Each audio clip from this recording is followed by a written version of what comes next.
Sa liblib na baryo ng Masagana, may isang matandang babae na halos hindi na kinikilala ng mga tao. Si Aling Ursula, na dati kinatatakutan at pinaniniwalaang mangkukulam, ay nanirahan mag-isa sa dulo ng baryo, sa isang lumang kubo na nilulumot na ng panahon. Ngunit matagal na rin siyang tumigil sa paggamit ng mahika.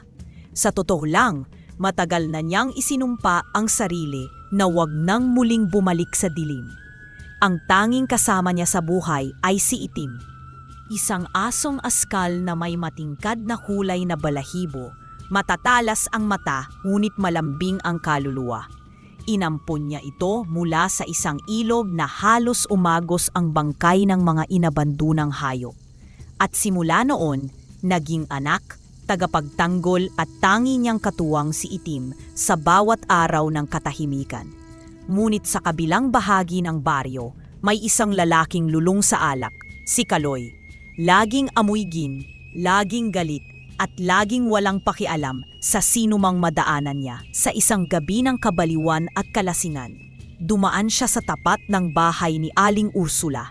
Naroon si Itim, nakahiga sa damuhan, payapa, waring nakatingin sa buwan. "Hoy, hayop ka!" sigaw ni Kaloy, sabay bato ng lumang bote sa aso. Tumama ito sa tagiliran ni Itim. Napahiyaw ang hayop, nagtatakbo papalayo, ngunit hinabol pa ito ni Kaloy. "Akala mo kung sino kang bantay dito? Mamatulad mong hayop ang dahilan kung bakit walang katahimikan dito sa lugar. Kaloy, tama na!" Sigaw ng kapitbahay. "Aso lang yan." Pero sa gabing iyon, hindi lang kalasingan ang nanuot kay Kaloy, kundi ang lahat ng galit sa mundo. Sa isang iglap, sinipa, binato at pinagtatawanan niya ang walang kalaban-labang aso hanggang sa ito'y matigil sa paghinga. Kinabukasan, tahimik ang baryo. Walang ingay, walang galaw, maliban sa isang mahabang iyak mula sa dulo ng kalsada. Si Aling Ursula, niyakap ang malamig na katawan ni Itim.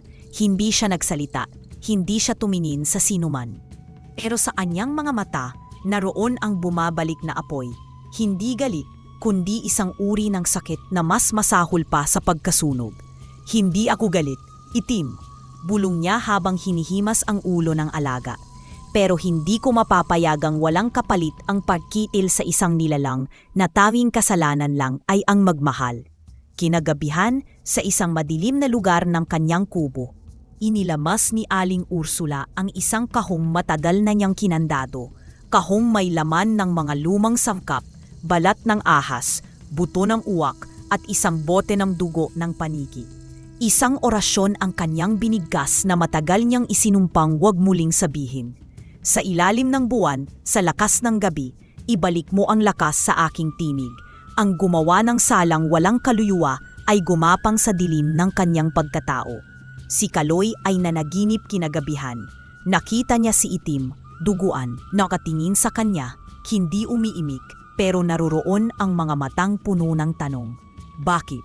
Nagising siyang basang-basa sa pawis, nanginginig. Paglabas niya ng bahay, isang batang babae ang humarang sa kanya. Hindi niya ito kilala. Maputla ang bata, may hawak na tali, tila alagang aso rin. Ngunit ang aso sa dulo ng tali, wala itong katawan, tali lang na gumagapang sa lupa. "Ano to?" tanong niya. Ngunit ang bata ay ngumiti lamang. Minsan, ang kawalan ay mas mabigat sa anumang presensya. Napaatras si Kaloy, ngunit biglang sumikip ang dibdib niya. Hinabol niya ang kanyang hininga nang mapatingin siya sa salamin sa tindahan. Wala siyang refleksyon.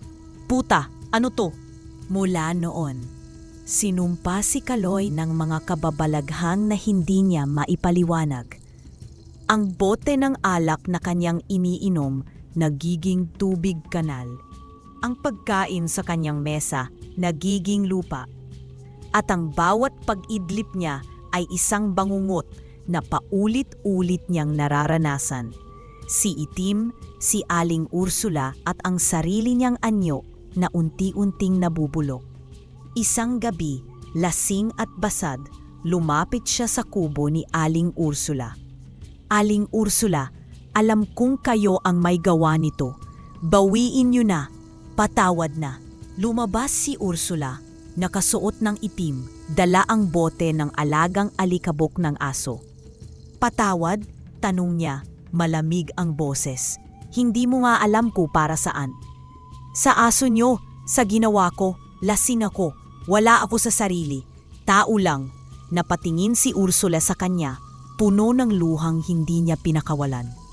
Si Itim ay hindi lang aso. Siya ang natitirang alaala ng anak kong pinatay ng mga magnanakaw 3 taon na ang nakaraan. Siya ang huling sinag ng liwanag ko sa mundong to. Napayuko si Kaloy. Ngayon lang niya naisip na baka may kwento ang bawat nilalang. "Ako, wala akong anak, wala akong asawa, hindi ko maalam kung bakit ako nabubuhay pa." "Tama ka," tugon ni Ursula. "Wala kang alam, kaya ang sumpa mo ay hindi lang sakit. Paalala." Sa sumunod na linggo, unti-unting nawala ang lahat kay Kaloy. Ang mga taong dating umiiwas lang sa kanya, ngayon ay parang hindi na siya nakikita. Isang araw, umagsak siya sa gitna ng kalsada. Nasagasaan siya ng motor. Ngunit walang tumigil, walang lumapit, walang nagligtas. Para siyang multo sa sariling bayan. Sumilong siya sa ilalim ng puno sa tabi ng simbahan. Umuulan noon at giniginaw siya. Bigla, isang puting aso ang lumapit. May hawak itong tela sa bibig, parang kumot. Inilapag ito sa harapan niya. Nang tingnan niya ito, nakaukit sa gilid. Kahit ang hayop ay may habag. Sa unang pagkakataon, napaiyak si Kaloy, hindi dahil sa sakit, kundi dahil sa pagkapagod, sa pagkabigo, sa pamumulila. Ilang oras siyang nakatulala, hanggang sa marinig niyang muli ang boses ni Aling Ursula mula sa likod ng simbahan. "Ang sumpa, Kaloy, ay hindi upang wasakin ka. Ito ay para gisingin ka." Tumingala siya, tumango. "Tulungan niyo akong mabuhay ulit." Sa mga sumunod na buwan, nagtrabaho si Kaloy sa maliit na silungan ng hayop sa kabilang baryo. Araw-araw niyang nililinis ang kulungan. Inuturuan niya ang mga bata kung paano mahalin ang mga hayop. At sa bawat araw, isang matandang babae ang palihim na dumaraan sa silungan. Tahimik lang, nakatingin at palaging may dalang bulaklak na kulay abo. Isang gabi nang papauwi si Kaloy, may narinig siyang tahol, isang puting asong pamilyar. Nang tumingin siya, naroon si Ursula at sa tabi niya, isang bagong tuta kulay abo. "Ito ang huli kong mahika," wika ni Ursula. "Hindi para ipaghiganti si Itim, kundi para bigyan ka ng isa pang pagkakataon para mahalin." Lumuhod si Kaloy, tinapik ang ulo ng tuta. "Salamat.